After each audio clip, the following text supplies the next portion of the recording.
Dans cette vidéo, je vais vous présenter des notes de cours sur les propriétés d'une fonction. Pour vous expliquer ces propriétés, on va se baser à partir du graphique la température extérieure selon l'heure de la journée. La première chose à faire, c'est de s'assurer de comprendre le graphique et de lui donner du sens.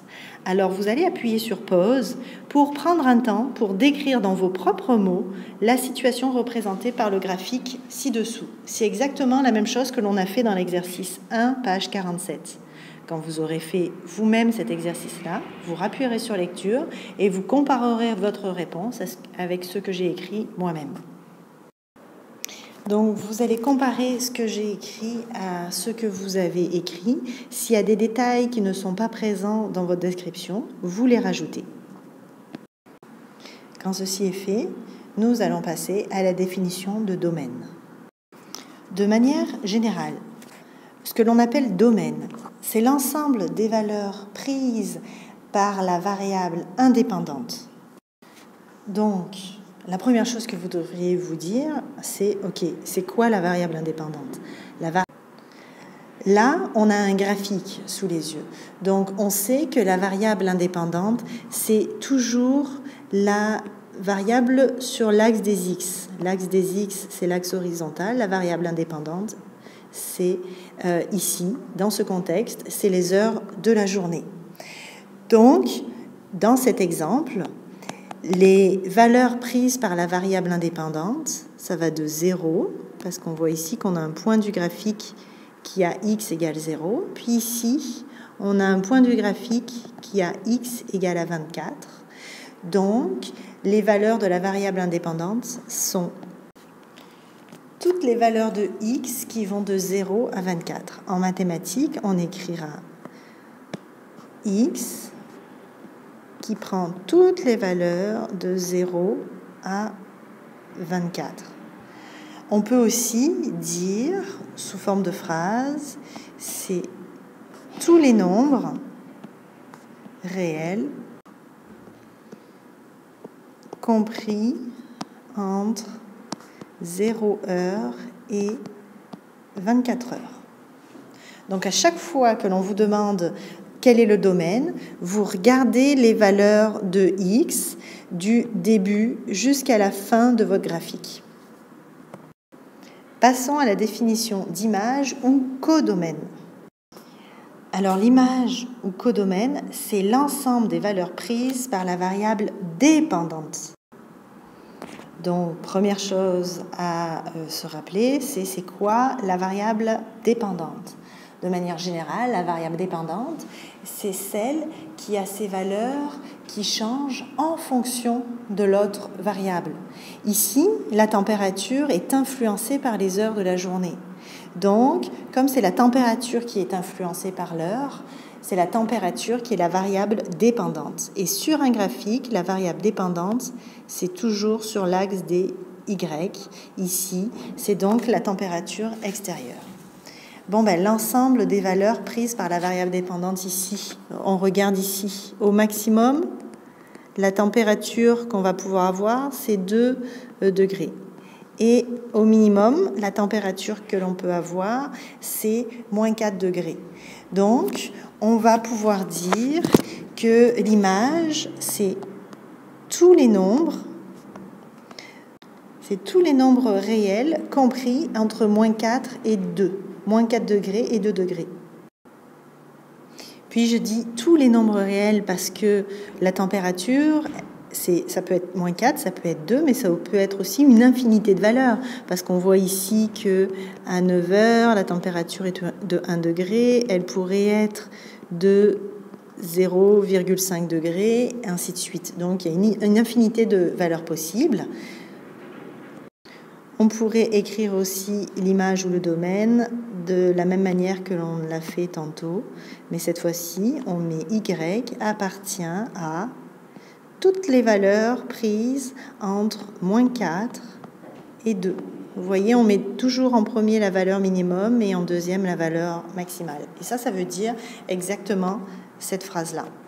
Là, je porte quelque chose à votre attention. C'est que quand on vous demande l'image et le codomaine, il y a des élèves qui ont tendance à dire « Ah ben, la plus petite valeur sur l'axe, c'est moins 5 et la plus grande, c'est 3. Alors, l'image, c'est de moins 5 à 3. » Or, on voit bien que le graphique n'est jamais égal à 3 degrés Celsius. Puis, le graphique n'est jamais égal à moins 5.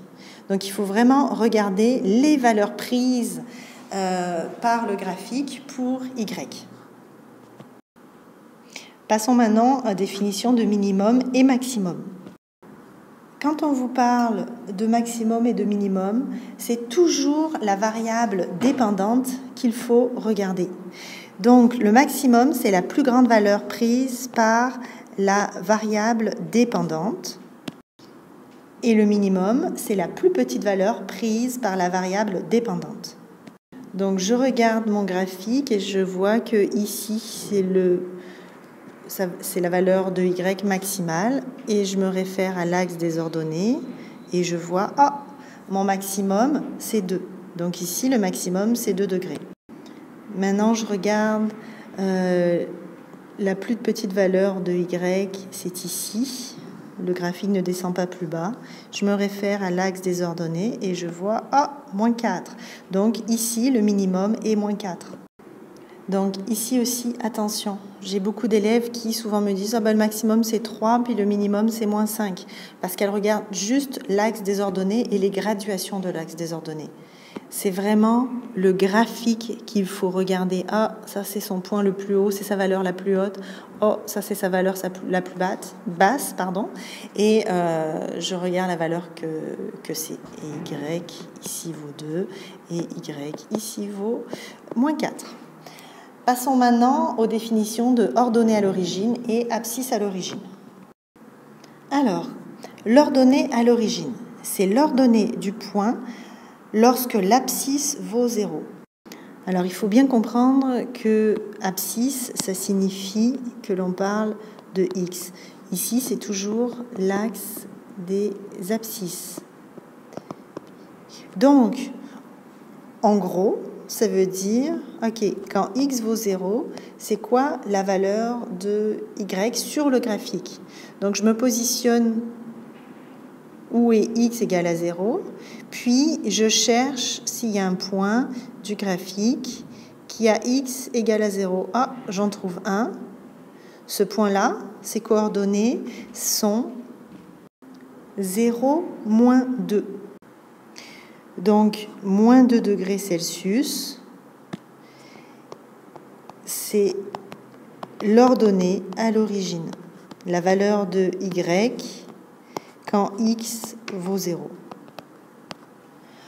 Vous allez voir dans votre manuel aussi que l'ordonnée à l'origine, il l'appelle aussi la valeur initiale. Donc, vous pouvez vous écrire que ordonnée à l'origine et valeur initiale, ce sont des termes synonymes. Alors, maintenant, abscisse à l'origine. L'abscisse à l'origine, on appelle ça aussi le ou les zéros de la fonction. C'est l'abscisse du point ou des points lorsque l'ordonnée vaut 0. Alors, on va chercher sur notre graphique. L'ordonnée, vous pouvez vous l'écrire si vous ne le savez pas. L'ordonnée, quand on parle de l'ordonnée, on parle toujours de Y, toujours de l'axe vertical qui est aussi la variable dépendante et qui, dans ce cas, est la température. Alors, quand la température vaut 0, je cherche, il y a des points du graphique qui ont Y égale 0. Il y en a un ici. Est-ce qu'il y en a un autre? Oui, il y en a un autre ici. Donc, ici, il y a 2 abscisses à l'origine, c'est 8 heures et 16 heures. Si dans votre livre, on vous demande quels sont les zéros de cette fonction-là, vous pourrez répondre 8 heures et 16 heures. Maintenant, voyons les variations de la fonction. Alors, on dit qu'une fonction est croissante lorsque les valeurs de la variable indépendante et les valeurs de la variable dépendante augmentent ensemble. Notez-le, puis on va prendre un exemple. Regardez ici. J'ai les valeurs de la variable indépendante, c'est-à-dire x, c'est-à-dire les heures de la journée. Plus les heures de la journée augmentent, plus la température augmente. Donc, ici, on va dire que la fonction est croissante. On écrit alors que la fonction est croissante de 6h à 10h. Et sur notre graphique, il n'y a aucun autre moment où la fonction est croissante. Voyons maintenant quand est-ce qu'une fonction est décroissante. On dit qu'une fonction est décroissante lorsque les valeurs de la variable indépendante augmentent, alors que les variables de la variable dépendante diminuent.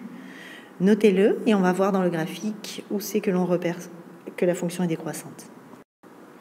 Alors vous voyez ici, les températures diminuent. Elles passent de 2 degrés à 0 degré, puis -1, -3, jusqu'à -4.